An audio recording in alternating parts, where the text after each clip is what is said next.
morning, everyone. Thank you for joining us and welcome to the 2021 Education and Teaching Superfair. My name is Jeremy Ferrugia. I work with Prospel, the technology partner for this event. We power a range of different networks across the country, including Grad Australia and a few others that you're probably familiar with. Before I get into anything else, I'd like to begin by acknowledging the traditional owners on the land in which we meet today. I would also like to pay my respects to elders, past, present, and emerging. In this first session, we're going to be hearing from NESA. Essentially, we're going to be hearing from Beverly in a bit of a presentation from herself for the first 30 minutes. And in the second 30-minute interval at around 11:30 a.m., we're going to be hearing from Katie from the Department of Education and Training. So it's with this in mind that I'd like to pass it on to Beverly and Lucille. Welcome, both of you. And I'll be promoting yourself, Beverly, to be the spotlight speaker for the next 29.5 minutes. Fantastic. Thank you. Thanks for having me. I'm just going to share my screen, so just bear with me while I struggle with technology.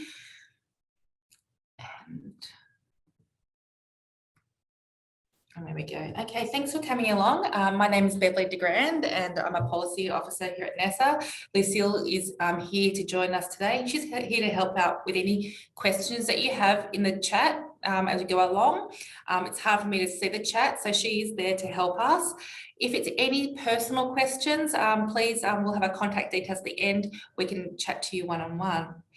But welcome. So we're here to talk to you about accreditation and what that means for you in New South Wales and the beginning of your teaching career. And we'll look over your journey that you'll need to go through. Thank you, Jeremy, for your beautiful acknowledgement of country. I can skip over that. But so the presentation today, what I'm going to go over, here I've listed my learning intentions and what I would like you to come away with.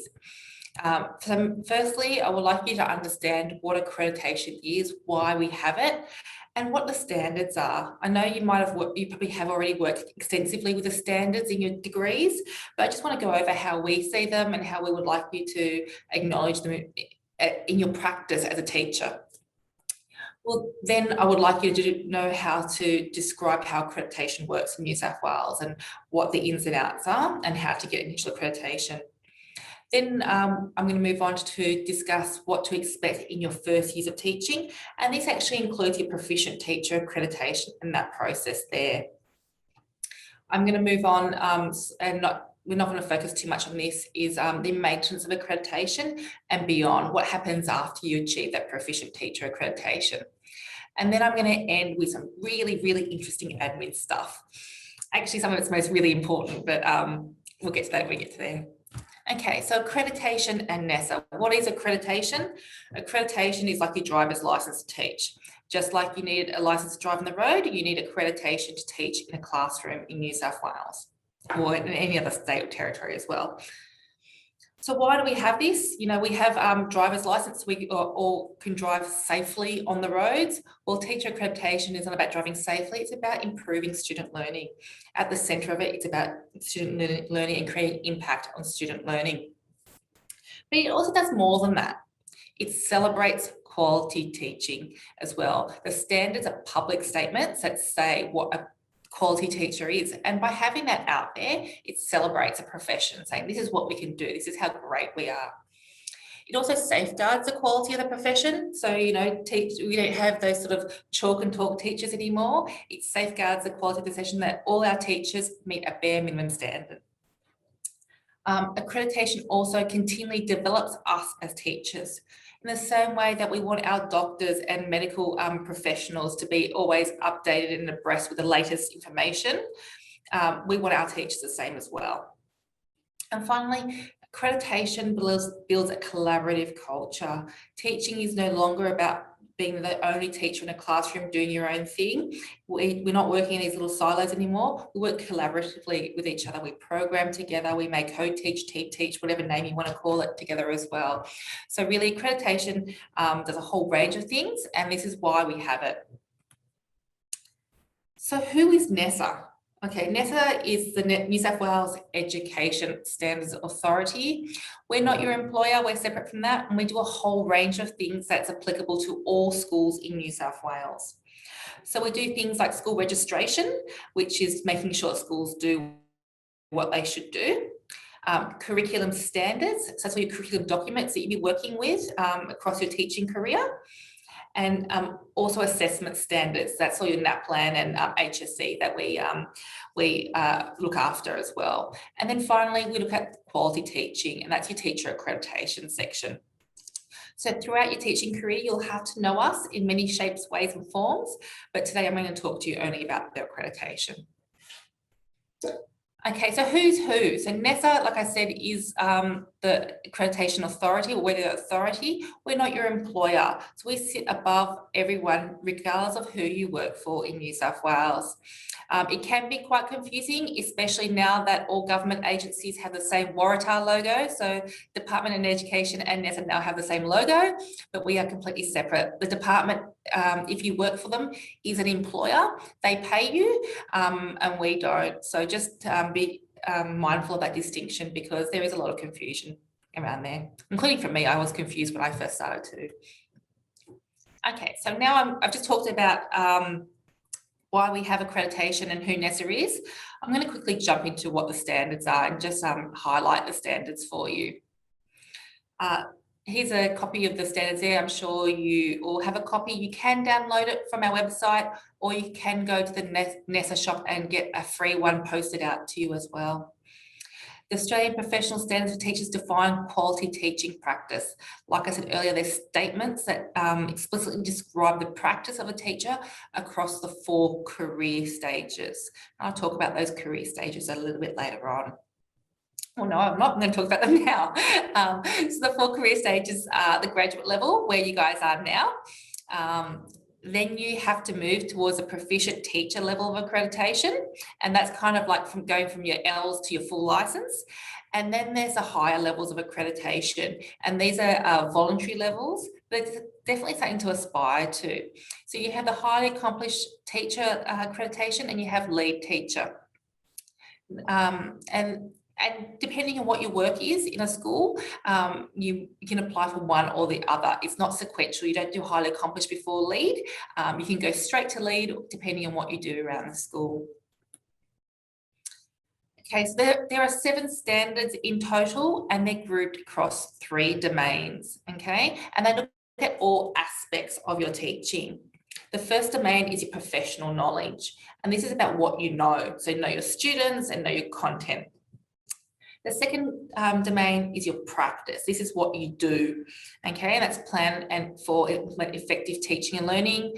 It's about creating and maintaining supportive and safe learning environments. And it's about assessing and providing feedback to student learning. And the third domain is your professional engagement. And this is what you do outside the classroom, how you engage professional learning and how you engage with the wider school community, whether that's colleagues, parents, or beyond. Okay, so I'm not going to go into the standards more than that, but I'm sure you have used them in your degrees, and we can, if you do need support with them, NESA can provide you brief support over the phone if you need it. So how does accreditation work? This is kind of the nitty-gritty and probably really important for you guys, especially those who are looking to go start teaching sometime soon. So this is a bit of a journey map that we have. Just like a driver's license, you need to go from your L plates to your full license. It's the same with us. You need to go from the conditional or provisional level of accreditation to proficient teacher. So the conditional or provisional level of accreditation is against the graduate standards, and the proficient teachers obviously gets the proficient teacher standards, okay? So you'll have a time frame to do that, which I'll go into in a moment. And once you hit proficient teacher, you need to maintain that proficiency as well. Just like you have to renew your driver's license, your full driver's license every 5 years or 3 years or whatever you pay for it for, we get you to renew your proficient teacher accreditation every 5 or 7 years. And then there's 2 higher levels of accreditation. And like I said, they're voluntary, but they're definitely aspirational. Before you engage in any paid teaching in a school or early childhood service, you must be accredited. It is illegal for you to be paid as a teacher in a classroom without having accreditation. So just be aware of that. You can do your pracs, that's absolutely fine. You can volunteer, but to be paid as a teacher, you must have accreditation. So how do you do that? How do you apply for accreditation? I'm just going to show you a link to our website so you can briefly see when it comes up, how to apply for accreditation. It's fairly straightforward.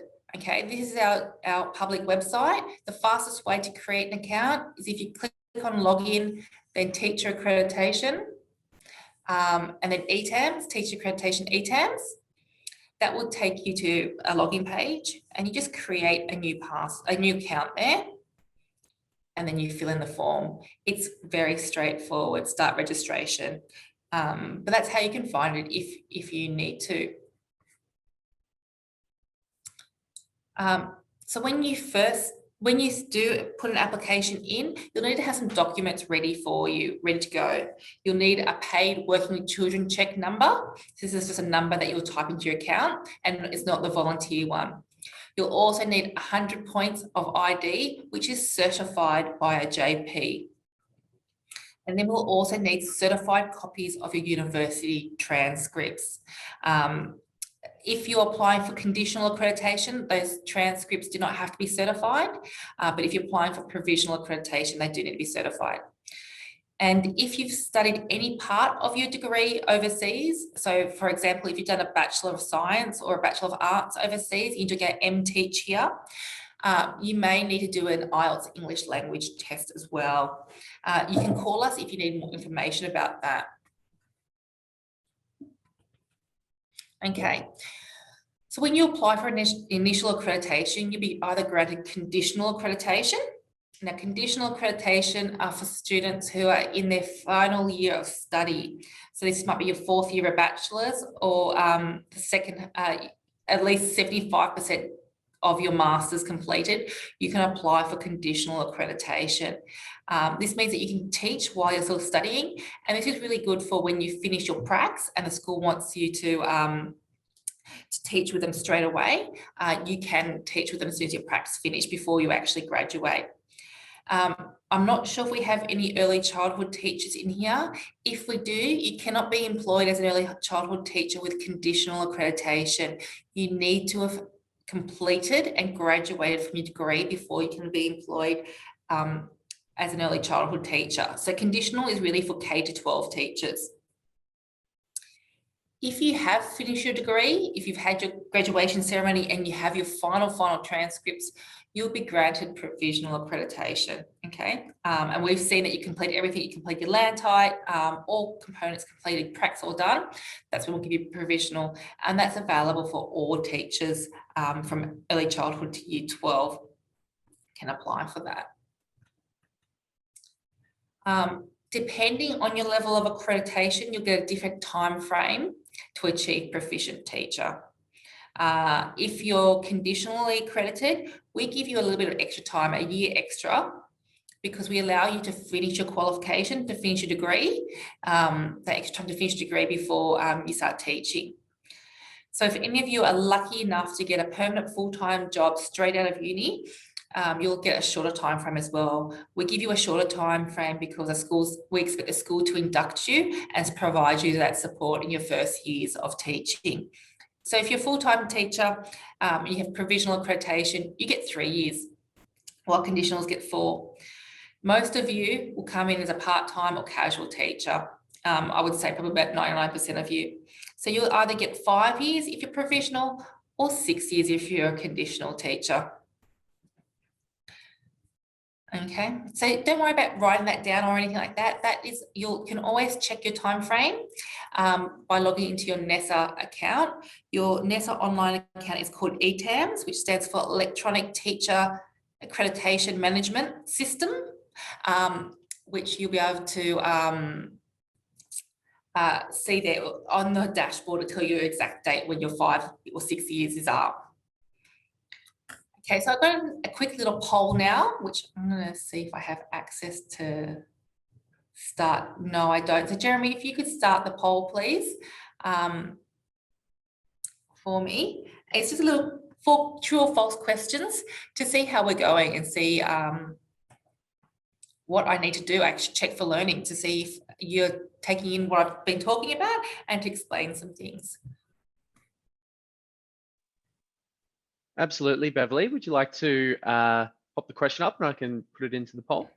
Oh, the polls should have already been preset.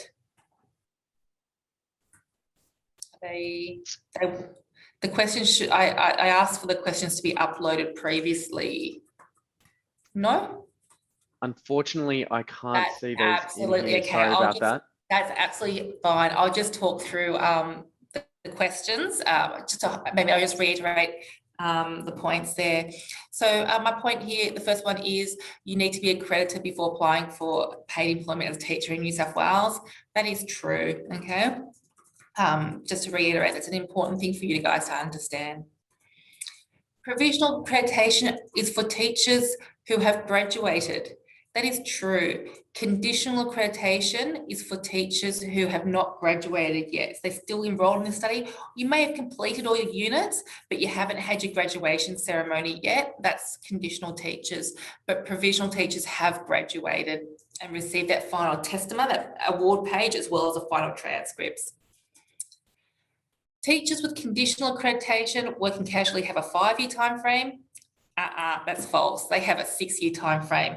Like I said, don't worry too much about that. You can always check your time frame through your NESA ETSF account. Now, this next question, you can move from conditional to provisional accreditation if you submit your final transcripts in your first 12 months of accreditation. Now, this was meant to be a trick one. I didn't actually discuss this earlier, but this is that if you first apply with us and you get conditional accreditation, in your first 12 months, you can submit your final transcripts to us and we can flip you from conditional to provisional. We send you a reminder email to do this. And if you don't, it's not the end of the world. You can go from conditional to proficient. You just need to upload your final transcripts when you do your Proficient Teacher Accreditation. But if you, like I said, we send you an email as a reminder if you want to switch over from conditional to provisional. Okay, so that sort of sums up that section about how to get accreditation, what you need to do, what documents you need, and how to find the website and log in and create an account and give you an idea of what journey looks like. I'm going to talk about your first years of teaching and what that sort of involves, including achieving Proficient Teacher. Okay. To be able to achieve Proficient Teacher Accreditation, the first thing you need to do is develop your practice as a teacher. And you develop your practice through teaching experience, mainly being in the classroom. The only way you're going to become proficient is by being in the classroom. You should also heed advice and feedback from all staff, whether that's a supervisor or just a colleague. And it can be really formal by having lesson observations and having feedback, or it could just be coming out of a classroom of a horrible lesson and having a debrief with a colleague in the staff room as well. You know, all sorts of feedback you should take on board. And you should also rely on the support from your supervisors and colleagues. And that support could be through explicit advice, or it could be things through team teaching, lesson observations where you observe other teachers, going on professional learning.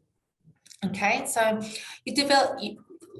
these are how you develop your practice. And once you have developed your practice and you feel pretty comfortable and confident in the classroom, you can start your Proficient Teacher Accreditation. And what this process involves is obviously first demonstrating the teaching practice at Proficient Teacher.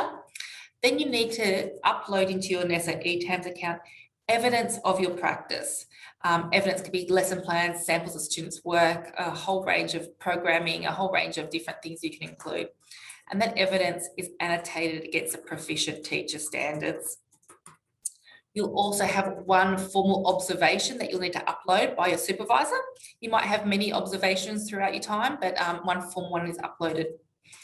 Your supervisor will then write a report on you, endorsing that you meet the Proficient Teacher Standards, so they say that you do meet them.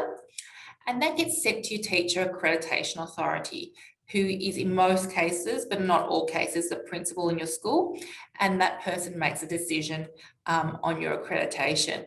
If you're an early childhood teacher, most likely NESA will be your Teacher Accreditation Authority and will be in contact to support you about that process. Okay, so the types of evidence you can use for Proficient Teacher Accreditation include things like work samples, lesson evaluations, reflections, assessment tasks, communications with parents, a whole range of different things. I won't go too much in detail in there. We do have the Proficient Teacher Evidence Guide for early childhood teachers and the Proficient Teacher Evidence Guide and the Proficient Teacher Evidence Guides for casual and short-term teachers as well. And these 3 documents all can be found on our website, provide advice about what evidence you can use against each standard descriptor. They're quite hefty documents, but they're definitely great resources for you if you're interested when you're doing your accreditation.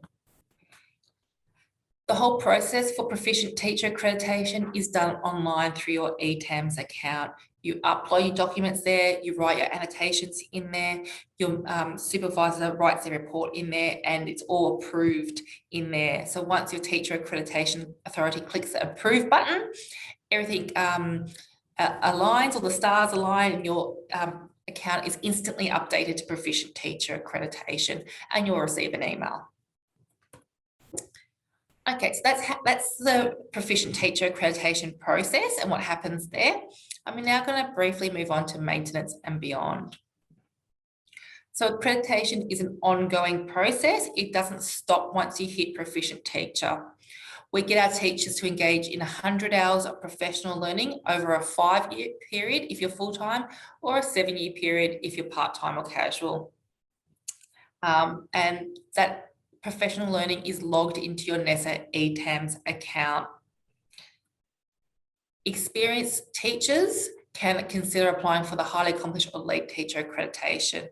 Like I said previously, they're not sequential. You don't go from highly accomplished then to lead. You can go straight from proficient to lead if that's more appropriate and aligned to you. And these are something that you should definitely aspire to. Some employers will even pay you higher for these levels of accreditation. And they're just a real big celebration of showing how you're an effective teacher and your impact goes outside just creating impact in your students. A highly accomplished teacher will impact staff, and a lead teacher will create an impact across the whole school. Okay, so that's pretty much the whole accreditation process. So you maintain it as well, and then you can achieve the high levels. And if you do achieve the high levels, you do need to maintain those levels as well. Now, in the next couple minutes, I'll talk about some admin, and then we can have some free time for questions as well. There's some important things to remember with your accreditation. You need to firstly remember your time frame, regardless if you're at the graduate level or the proficient teacher level and you're in your maintenance cycle. You need to remember your time frame. We will email you reminders, but it's your responsibility as a professional to know it yourself and log into your ETAMS. You also need to ensure that your personal details are up to date, and that especially your email address. Okay, that's really important for us because all our communications is through emails only. And if we have the wrong email address, you might have your accreditation suspended without you knowing about it because we haven't been able to contact you. So it's especially important if you've got sign up with a uni email address and then you change to a school and you want to put your work email address in there, or you want to put your personal one, whatever one is fine, as long as you always update it. It's always a good idea to update your employment details with us as well. It's not a formal employment record, but you can upload your details there and it links you to your school. That's why we have the employment there. It links you so your school can see you. You should always check online for updates. We definitely email you all the important information. So make sure that you always check the emails are sent to. And the final thing that you need to do for your accreditation is to pay your fees. And I'll talk about those in a moment.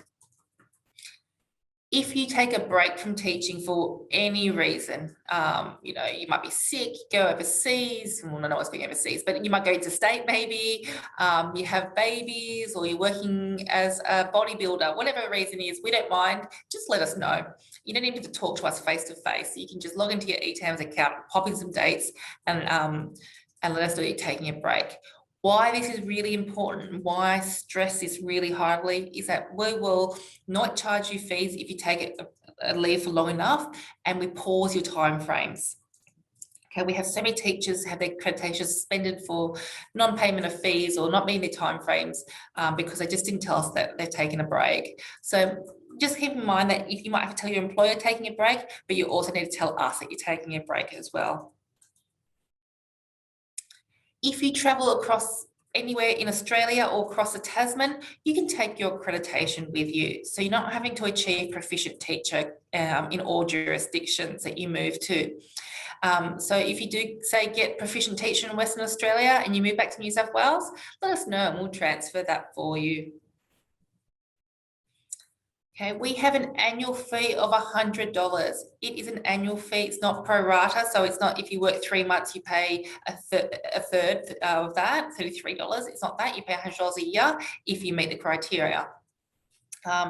It is tax deductible, so you can keep the receipt and claim it on tax.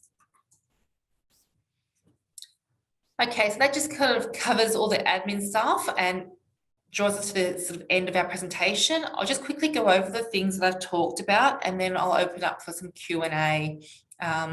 So firstly, I talked about why we have accreditation and the impact on student learning.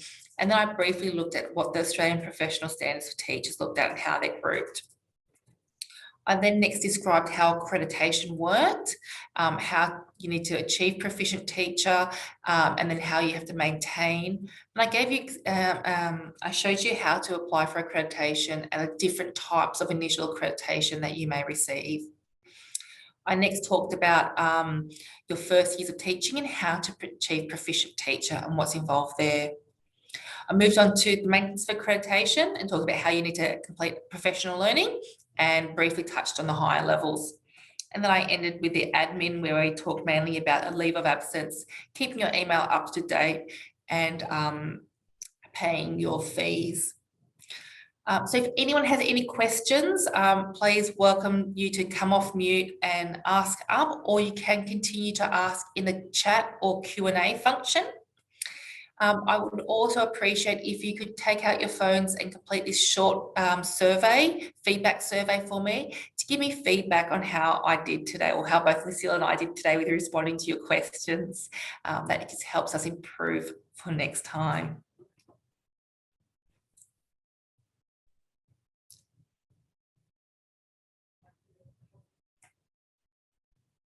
I'll just give you we've got another 2 more minutes before the department starts. So I'll just leave this here. And if anyone wants to ask a question, feel free to take off mute and ask.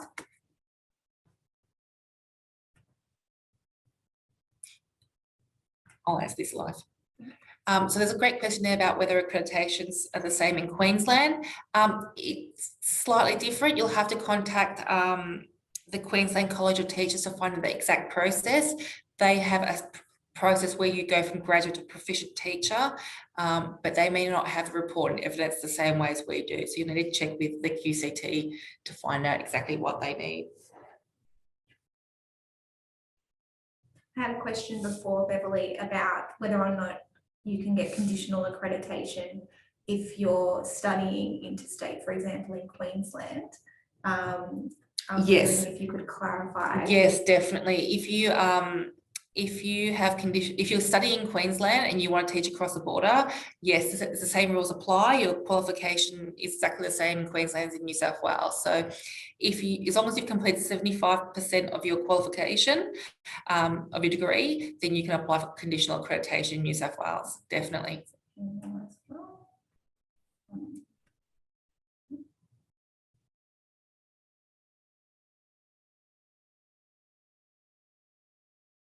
Okay, you don't need to apply, you don't need to wait till you finish all your placements before you can apply for conditional accreditation. You can do it anytime.